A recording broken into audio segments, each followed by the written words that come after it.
Todas estas organizaciones son protegidas por el gobierno municipal y judicial, donde los imputados son varios incluyendo los miembros de la justicia de la localidad de San Vicente en la persona de la doctora Karina Guyot en Cañuelas en la persona del doctor Rizzo juez de garantías número 8 departamental. El día 8 de septiembre de 2020 siendo las 15 horas se presenta a una entrevista programada a nuestras oficinas de la ciudad de Cava. En el edificio de Madero BC, donde se da a conocer como Omar Abel Pan DNI 12-227-015. Al empezar la nota se lo invita a exponer su historia. Allí hace saber que ha sufrido secuestros seguidos de torturas quedando en estado de coma en el hospital Melchor Romero. En ese tiempo, me despojaron de mis bienes y además recibí las amenazas sobre mi persona.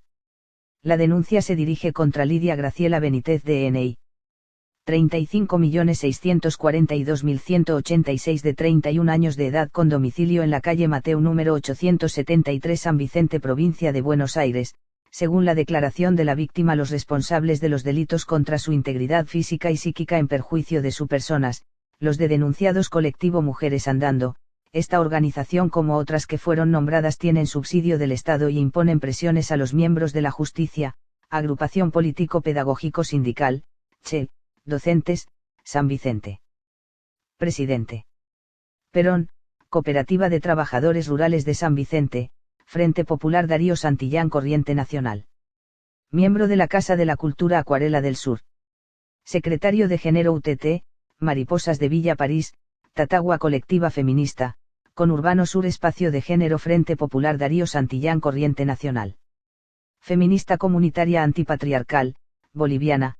Respecto de esta comunidad es una parte de la pandemia y la usurpación de tierra a los hechos de prueba es las quintas que siembra y contaminan a la sociedad con la desidia de abusar de los derechos que el Estado garantiza derechos a la mujer. Equipo de Educación Popular Pañuelos en Rebeldía, Campaña Nacional por Derecho al Aborto Legal, Seguro y Gratuito, Regional Sur-Sur. Esta organización que tiene presupuesto del Estado pretende justicia a la carta y con el accionar causa perjuicio tremendo a los menores que son quitados del contacto paterno y desvalorizando la participación de la autoridad del socio conyugal. Esta organización sabe que esta orden religiosa antiaborto, pero la forma de extorsión de los hombres es el apoderamiento de los hijos y la captación de las madres bajo excusas de promesas económicas y así destruyen a la familia. Subsecretaria de Igualdad de Género y Diversidad, Subteva Provincia de Buenos Aires. Estas organizaciones interfieren en el accionar de la justicia presionando a la Fiscalía y solicitando detención sin delitos probados contra el entrevistado. Secretaria de Igualdad de Géneros y Oportunidades de CTA San Vicente Bransen, Partido Comunista, Regional San Vicente PTE. Perón. La denuncia también se dirige contra la señora agente fiscal Karina Guyot y el juez de garantías 8 de Cañuelas, como encubridores y partícipes de los grupos instigadores de las acciones de apropiación de derechos del hombre desconociendo el espíritu de la sociedad.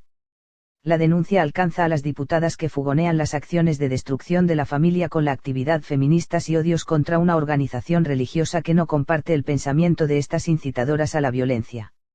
Las activistas Alessandra Luna, Adriana Guzmán, Femista Comunitaria Bolivia. Vengo en mi carácter de representante del periódico de distribución social según la Ley 12.908 de prensa. Omar Abel Pan, acreditado su título, el 8 de enero de 2020 ante la Presidencia de la Nación, que deja constancia que en año 2010 decidieron construir Ciudad Cristiana en Argentina. El lugar elegido fue San Vicente, con la compra de la estancia Las Violetas, que denominado Paraje el Nazareno. Esta organización religiosa dispuso una inversión declarada en la Argentina de $450 millones, toda vez que esta organización en su totalidad en el mundo llega a 700 millones de adeptos, que aportan dinero todos los días a las obras que realizan en distintas partes del mundo. Con fecha 8 de enero de 2020 se presentó ante el Ministerio de Economía ante el ministro Guzmán, sobre el blanqueo de dinero en la Argentina, pero los responsables de los delitos no solo son los nombrados en el objeto según la denuncia pública. La misma se dirige contra el exintendente Di Sabatino, en la actualidad contra el intendente Nicolás Mantegazza, el secretario de Seguridad Gustavo Dorrego, el representante de instituciones de bien públicos Mariano Goñi de la Municipalidad de San Vicente, también se extiende contra la juez de paz doctora María Marcela Meregón y los nombrados son también los responsables de los delitos en la zona, que sufre a diario actos de extranjeros que llegan y los organizan, para usurpar y los más sobresaliente es este caso que impiden que se ejecute una obra y secuestran y torturan al titular de una institución de educación cristiana radicada en Houston, Texas, Estados Unidos de América, la que reviste reconocimiento consular ante relaciones exteriores y cultos donde allí se presenta estas organizaciones, reconocidas por su representación diplomática, los grupos terroristas vinculados a los hechos sangrientos en la hermana República del Paraguay de una guerrillera que fue muerta en enfrentamientos armados. La organización del Consejo Cristiano Argentino presentó al presidente Fernández los reclamos de las usurpaciones de sus propiedades.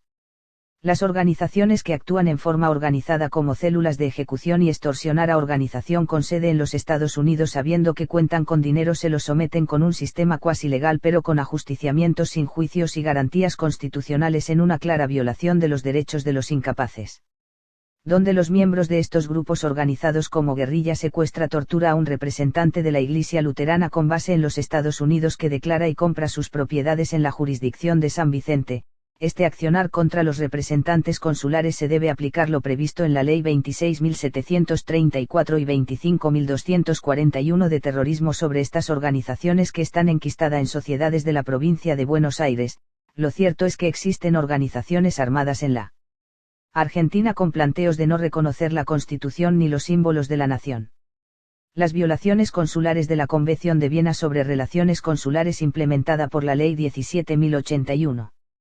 Que, asimismo, mediante la Ley número 17.081 se aprobó la Convención de Viena de 1963, sobre relaciones consulares, estableciéndose en el inciso F, del artículo 5 de dicha convención, entre otras funciones consulares, la de actuar en calidad de notario, en la de funcionario de registro civil, y en funciones similares y ejercitar otras de carácter administrativo. Que, por el inciso C, del artículo 20 de la Ley número 20.1957 se dispuso que los funcionarios del Servicio Exterior de la Nación a cargo de oficinas o secciones consulares pueden autorizar todos los actos jurídicos que según las leyes de la Nación correspondieren a los escribanos públicos, y registrarán asimismo nacimientos, matrimonios, defunciones, reconocimientos de hijos extramatrimoniales y todos los demás actos y hechos que originen, alteren o modifiquen el estado civil y capacidad de las personas cuando sean solicitados y o sean de su conocimiento para su posterior inscripción en los registros de la República, de acuerdo con las normas legales pertinentes. Que, adicionalmente, a través del decreto número 8714 del 3 de octubre de 1963 se aprobó el reglamento consular, disponiéndose que las representaciones consulares registrarán, en libros del registro civil que llevarán al efecto, los actos y hechos que originen, alteren o modifiquen el estado civil y capacidad de las personas. Que en el apartado B, 30, del inciso M, del artículo 9 grados del referido reglamento consular se estableció como derechos y obligaciones de los funcionarios consulares, que para todos los actos cuya intervención esté autorizada, deberán ajustar sus procedimientos a las disposiciones de las leyes y reglamentaciones de la República. Que, asimismo, en el artículo 220 del mencionado reglamento consular se dispuso que los funcionarios consulares expidan bajo su firma y sello oficial de la oficina consular, certificados de actos o circunstancias que tengan relación con las leyes y reglamentaciones de la República. Que, por otra parte, el citado reglamento consular estableció que las oficinas consulares llevarán un libro registro del estado civil de las personas, debidamente foliado y rubricado, donde los funcionarios consulares inscribirán a petición de parte interesada determinadas partidas otorgadas por las autoridades del registro civil de su circunscripción, siempre que las mismas no contravengan las normas de orden público de la República. Que la referida ley número 25.506 estableció en su artículo 3 que cuando la ley requiera una firma manuscrita, esa exigencia también queda satisfecha por una firma digital. Que en el ya citado Sistema de Gestión Documental Electrónica, GDE, la totalidad de los documentos electrónicos oficiales son firmados digitalmente en los términos de la Ley número 25.506.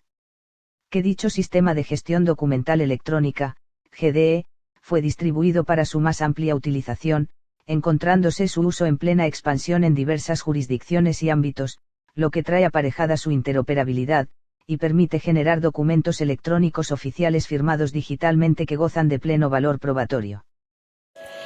El hombre no viola, viola un violador.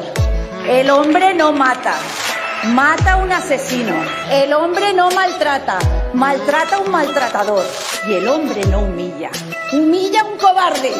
Como mujer, como española, como madre, como hermana, como política, afirmo, y es un honor para mí hacerlo, en representación del Grupo Parlamentario Vox, que la violencia no tiene género, señorías. ¡No tiene género! Y no vamos a asumir en nuestro grupo que se criminalice al varón, que se le haga potencial asesino y maltratador, porque no aceptamos que la violencia esté en el ADN masculino, no aceptamos sus leyes ideológicas y totalitarias. No es feminismo, es puro embrismo, odio patológico hacia el varón. Eso es lo que han impuesto en nuestra nación. Y si se pensaban que nos iban a tener silentes y arrodillados, aquí estamos 52 valientes para decirles que la violencia no tiene género.